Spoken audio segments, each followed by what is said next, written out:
नमस्कार फ्रेंड्स, स्वागत है एक बार फिर से। आज हम लोग Jharkhand police constable online form fill up process को स्टेप बाय स्टेप देखेंगे। अगर आपको फॉर्म भरने में कोई परेशानी हो तो आप इस पूरे वीडियो को देखिएगा, आपको समझ में आ जाएगा स्टेप बाय स्टेप कैसे फॉर्म को भरना है। तो यहाँ पर सबसे पहले आपको satyaresult.com पे चले आना। यहाँ पर लेटेस्ट जॉब वाले सेक्शन में देखिएगा Jharkhand police constable online form आपका दिख जाएगा।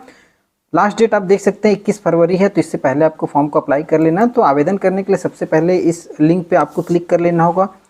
जैसे ही लिंक ओपन होगा आपको नोटिफिकेशन से जुड़ी हुई सारी जानकारी है यहाँ पर देखने को मिल जाएगी। आप चाहें तो यहाँ पर देख सकते हैं क्या क्या एलिजिबिलिटी है, सिलेक्शन का प्रोसेस क्या क्या है। टोटल 4919 सीट पर ये आवेदन लिया जा रहा है। 21 फरवरी तक लास्ट डेट है, ठीक है। और फोटो एंड सिग्नेचर अपलोड करने का लास्ट डेट 25 फरवरी है। पेमेंट का 23 फरवरी तक आपको आवेदन कर लेना है। 100 रुपया फॉर्म फी लगने वाला है।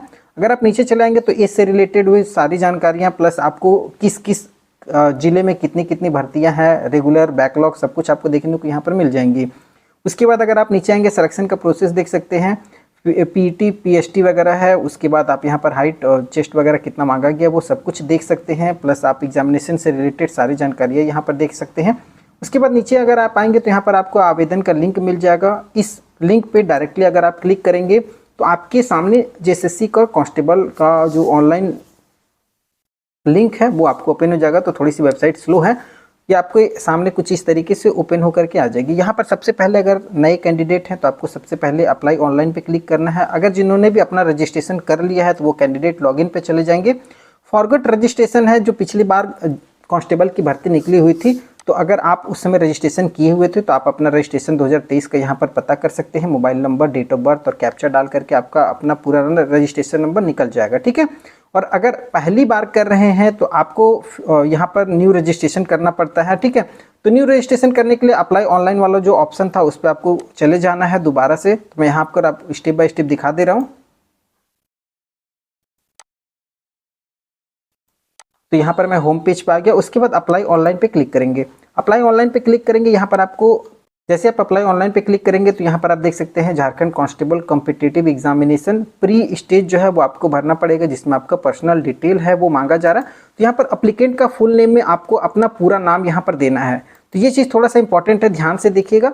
उसके बाद कैंडिडेट का ही लास्ट नेम अगर है तो वो आप यहाँ पर देख सकते हैं। जैसे मैं यहाँ पर केवल आपको दिखाने के लिए फॉर्म को भर रहा हूँ, तो आप थोड़ा सावधानी से भरेंगे। उसके बाद अप्लीकेंट्स का फुल नेम यहाँ पर आपको पूरा नाम टाइप कर देना, जो आपने अपना फर्स्ट नेम और लास्ट नेम डाला है वो। अगर आपके नाम में 3 वर्ड है तो आप यहाँ पर फर्स्ट और सेकंड वर्ड को इंटर करेंगे और लास्ट वर्ड को यहाँ पर इंटर कर देंगे, ठीक है। तो आपका फाइनल नाम यहाँ पर आपको टाइप कर लेना है। उसके बाद डेट ऑफ बर्थ के लिए यहाँ पर आप देखेंगे कैलेंडर का ऑप्शन आपके सामने मिल जाएगा। तो यहाँ पर आप अपना डेट ऑफ बर्थ चूज कर लेंगे। तो डेट ऑफ बर्थ के लिए अगर आप नहीं मालूम है तो आप satyaresult.com पे चले जाएंगे और यहाँ पर आपको देखने को मिल जाएगा एज कब से कब तक का चाहिए। तो यहाँ पर आप देख सकते हैं जो एज का जो है 18 से 25 साल, जो जनरल ईडब्ल्यूएस कैंडिडेट है। अगर आप BC1 BC2 में झारखंड के हैं तो 18 से 27 साल वाले। तो यहाँ पर देखिएगा एक है जो मिनिमम एक एज 1/8/2023 को कैलकुलेट किया जाएगा, जबकि मैक्सिमम जो एज है 1/8/2019 को देखा जा रहा है। तो 25 अगर आपका 18 से 25 में अगर आपका 25 साल 2019 में 1 अगस्त को कंप्लीट हो गया था तब तो ठीक है, आवेदन कर सकते हैं। अगर उस समय आपका 2019 में 26 साल एज हो गया था तो नहीं भर सकते हैं। तो इस हिसाब से आप अपना देख लीजिएगा। तो 18 से 25 मांगा जा रहा है। तो यहाँ पर जैसे मैं अपना डेट ऑफ बर्थ सेलेक्ट कर लेता हूँ। तो जैसे मेरा यहाँ पर कहाँ गया 2000, ये मैं अपना डेट ऑफ बर्थ यहाँ पर सिलेक्ट कर लिया, ठीक है। उसके बाद फादर्स नेम में आप अपने पिताजी का पूरा नाम यहाँ पर टाइप कर देंगे। मदर्स नेम में आप अपनी माताजी का पूरा नाम यहाँ पर टाइप करेंगे। जेंडर में आपको मेल फीमेल अपने अनुसार सेलेक्ट कर लेना है। मोबाइल नंबर आप अपना दे देंगे, वही सेम मोबाइल नंबर आपको कन्फर्म मोबाइल नंबर में दे देना है। आधार नंबर यहाँ पर देखिए अनिवार्य है, क्योंकि स्टार मार्क है तो आधार नंबर देना जरूरी है। तो आधार नंबर यहाँ पर डाल लीजिए। उसके बाद ईमेल आईडी आपका जो भी होगा वो आप यहाँ पर ईमेल आईडी को टाइप कर लेंगे, ठीक है। जैसे मैं यहाँ पर आपको टाइप करके दिखा देता हूँ। ये ईमेल आईडी आपका पर्सनल होगा, अगर नहीं है तो एक बार बना लीजिएगा।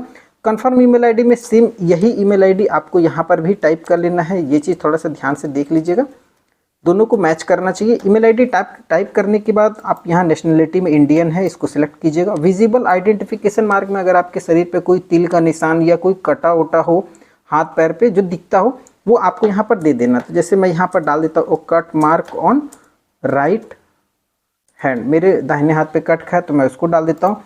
अ मोल ऑन नोज, यहाँ पर मैं यहाँ पर अपना एक तिल का निशान है नाक पे, तो मैं उसको डाल देता हूँ। ठीक है, उसके बाद ऑप्शन 4 लैंग्वेज पेपर 2, जो पेपर 2 है आपका, उसमें आपको कौन सा लैंग्वेज लेना है ये ध्यान देना है। तो पेपर 2 के बारे में जानकारी अगर आपको चाहिए तो मैंने नोटिफिकेशन का पूरा वीडियो बनाया हुआ है, आप उसको चाहें तो अच्छी तरीके से देख लीजिएगा। ठीक है, तो यहाँ पर जैसे मैं हिंदी भाषी हूँ तो मैं हिंदी में ही ले लेता हूँ, ज़्यादा मेरे लिए अच्छा रहेगा। आप अपने अनुसार जो आपको सूटेबल हो वो यहाँ पर लीजिएगा। ठीक है, ऐसा नहीं है, काफ़ी लोगों को इंग्लिश अच्छा लगता है तो इंग्लिश भी ले लेते हैं, हिंदी भाषी जो भी हैं तो आप अपने अनुसार ले लीजिएगा। मैरिटल स्टेटस में शादीशुदा है तो मैरिट कीजिएगा, अगर सिंगल है तो अनमैरिड कर लीजिएगा। उसके बाद अदर इन्फॉर्मेशन में वैकेंसी टाइप में आपको यहाँ पर देखिए रेगुलर, बैकलॉग या बोथ, दोनों में आवेदन करना है या किसी एक में।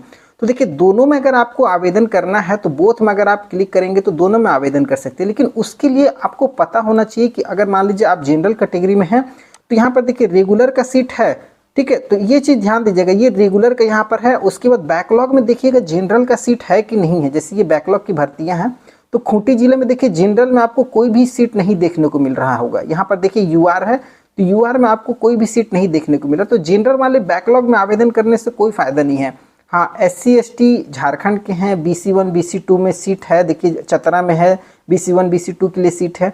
तो आप अपने अनुसार अपनी कैटेगरी में ही आवेदन कीजिएगा तो ज़्यादा अच्छा रहेगा। और रेगुलर बैकलॉग देख कर KWS में अगर कर रहे तो KWS में देखिए बैकलॉग में कोई सीट नहीं है, तो इसलिए अगर मैं जनरल में आता हूं तो मैं रेगुलर को सिलेक्ट कर लेता हूं, वो ज़्यादा मेरे लिए अच्छा रहेगा। SC ST वाले दोनों में कर सकते हैं, OBC वाले भी दोनों में भी कर सकते हैं। Are you local residents of Jharkhand, Jharkhand के निवासी हैं तो हाँ मैं हूँ, यस कर देता हूँ। यस करने के बाद आपको डिस्ट्रिक्ट बताना होगा जहाँ से आपका रेसिडेंट सर्टिफिकेट इशू हुआ है, तो मैं अपने डिस्ट्रिक्ट को सिलेक्ट कर लेता हूँ। उसके बाद कैटेगरी में आपको बता देना होगी, तो मैंने रेगुलर में डाला है तो जनरली मेरा जनरल ही है। जनरल में नहीं, मेरा EWS है, मैं EWS में सिलेक्ट कर लेता हूँ। एक्स सर्विसमैन वगैरह हैं तो नहीं है तो नहीं कर दीजिएगा, अगर हैं तो यहाँ पर यस कीजिएगा। तो फिर आगे आपको डिटेल देना पड़ेगा, अपना सर्टिफिकेट नंबर वगैरह, तो नहीं है तो नो कर लीजिए। उसके बाद यहाँ पर आपको देखिए बता रहा है have you serve in home guard, 3 साल मतलब आपने होम गार्ड में ड्यूटी वगैरह किया हुआ है, तो ये चीज़ आपको बताना होगा, नहीं है तो नो कर लीजिएगा। उसके बाद claim reservation under sports quota में भी अगर आप जाना चाहते हैं तो यस कीजिएगा। तो स्पोर्ट्स का आपको किस टाइप का स्पोर्ट्स था, 2nd and 3rd position, state organisation, ठीक है, तो नहीं है स्पोर्ट्स वगैरह में, नो कर लीजिए। उसके बाद नीचे आइएगा, एजुकेशन क्वालिफिकेशन में मैट्रिकुलेशन का बोर्ड का नाम है, तो जैसे मैं यहाँ पर जैक बोर्ड है तो जैक रांची कर दिया। उसके बाद month and year of passing, तो आपका जो मैट्रिकुलेशन है वो कब पास आउट हुआ है वो आपको यहाँ पर बता देना है, तो आपको इस कैलेंडर में अपना सेलेक्ट कर लेना है। ठीक है, तो जब जैसे मैं यहाँ पर अपना सेलेक्ट कर लिया मंथ और साल। रिजल्ट स्टेटस में पास है, यस। रोल नंबर आपको बता देना, आपके मैट्रिकुलेशन में लिखा होगा परसेंटेज कितना था, तो मैं यहाँ पर अपना परसेंटेज डाल देता हूँ। उसके बाद एड्रेस में लोकल एड्रेस आपको यहाँ पर दे देना है, तो जैसे मैं यहाँ पर अपना टाइप कर लेता हूँ। ठीक है, एड्रेस लाइन 2 में अगर है तो दे दीजिए, सिटी का नाम है वो भी आप यहाँ पर दे दीजिए। उसके बाद स्टेट, तो आप अपने राज्य का नाम सेलेक्ट कर लीजिए, जैसे मैं झारखंड से हूँ, अगर आप बिहार से हैं तो बिहार सेलेक्ट कीजिए, यूपी वाले यूपी को सिलेक्ट करेंगे। जिले का नाम आप अपना सेलेक्ट कीजिएगा, पिन कोड जो भी है वो आप अपना यहाँ पर टाइप कर लीजिएगा। उसके बाद यहाँ पर देखिए परमानेंट एड्रेस है, तो जो मैंने लोकल एड्रेस भरा है कॉरस्पॉन्डेंस में, अगर वही आपका सेम परमानेंट है तो आप इसको चेकबॉक्स पर क्लिक कीजिएगा, ऑटोमेटिक ये भी भर जाएगा। उसके बाद यहाँ पर आप देखिएगा प्रीव्यू एंड सबमिट, तो ये वाला ऑप्शन जो है ना, ये आप जब क्लिक कीजिएगा तो जो भी आपने भरा है वो आपको एक बार देखने को मिल जाएगा। तो आप इसको जैसे ही क्लिक कीजिएगा तो आपके सामने जो भी ऑप्शन है, जो भी आपने भरा है उसका प्रीव्यू आपको देखने को मिल जाएगा। तो अभी मैंने पूरा कंप्लीट नहीं किया तो मैं इसको पहले पूरा कंप्लीट कर लेता हूँ। उसके बाद जैसे आप प्रीव्यू वाले स्टेज पे चले जाएंगे तो यहाँ पर आप देख सकते हैं कुछ इस तरीके से आपका जो भी डाटा आपने भरा है वो सब कुछ आपको यहाँ पर देखने को मिल जाएगा। ये सब सारी चीज़ें एक बार चेक कंफर्म कर लीजिएगा, इसलिए प्रीव्यू दिखाया जाता है। अगर सब कुछ सही है तो आप स्क्रॉल डाउन करके नीचे चले आइएगा। देखिए नीचे आइएगा, आपका एजुकेशन से रिलेटेड सारी जानकारी, आपका एड्रेस वगैरह सब कुछ दिख जाएगा। उसके बाद यहाँ एक चेकबॉक्स है, इस पर क्लिक कीजिएगा और उसके बाद एक कैप्चा दिख रहा होगा, इस कैप्चा कोड पे यहाँ पर क्लिक कर लीजिएगा। ठीक है, तो कैपिटल और स्मॉल देख लीजिएगा, अगर कोई दिक्कत हो कैप्चा में तो इसको रिसाइकिल कर लीजिएगा। उसके बाद अगर सब कुछ सही है तो आप यहाँ पर सबमिट एंड नेक्स्ट कर लीजिएगा। ठीक है, तो यहाँ पर जैसे मैं इसको सबमिट कर लेता हूँ, अगर कोई चेंज करना तो एडिट कर सकते हैं। जैसे सबमिट कीजिएगा देखिए आपका जो प्री का जो रजिस्ट्रेशन है वो सक्सेसफुल हो जाएगा, JCC 2023। ठीक है, तो आपका रजिस्ट्रेशन नंबर यहाँ पर मिल जाएगा। उसके बाद आपको रिमेनिंग स्टेज पेमेंट 2 है, जो कि आपका पेमेंट करना है पेमेंट 2 में। तो आपको पेमेंट करने के लिए आपका रजिस्ट्रेशन नंबर यहाँ पर है, इसको आप चाहें तो कॉपी कर सकते हैं। पेमेंट 1 दिन बाद ही होता है, तो मैं आपको ऐसे दिखा दे रहा हूँ। तो यहाँ पर आप इसको कॉपी कर लीजिए, अपने रजिस्ट्रेशन नंबर को जैसे आप नोट डाउन करके भी रख लीजिएगा।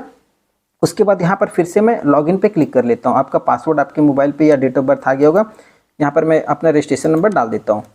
तो यहाँ पर जैसे मैंने अपना रजिस्ट्रेशन नंबर, पासवर्ड वगैरह डाल लिया, उसके बाद यहाँ पर मैं लॉगिन कर लेता हूँ। तो लॉगिन करने के बाद अगर आप देखेंगे तो यहाँ पर आपका फिर से रजिस्ट्रेशन नंबर ही आ जा रहा है, तो आपको पेमेंट का ऑप्शन यहाँ पर नहीं मिलेगा। ठीक है, तो पेमेंट आपको एक दिन बाद करना है। ये पार्ट 1 का रजिस्ट्रेशन था। अगला स्टेप में मैं आपको दिखा दूंगा कि पेमेंट कैसे करना है, फिर आगे आपको डॉक्यूमेंट, फोटो अपलोड वगैरह कैसे करना है, वो सारी चीज़ें स्टेप बाय स्टेप यहाँ पर आपको देखने को मिल जाएंगी।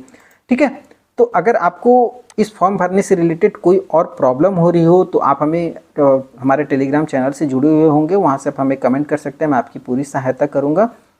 अगर वीडियो पसंद आया हो तो चैनल को सब्सक्राइब जरूर कर लीजिएगा। और बाकी बात यहाँ पर आप देख सकते हैं, पेमेंट का लास्ट डेट 23 फरवरी वगैरह है, सारा कुछ यहाँ पर आपको देखने को मिल रहा होगा।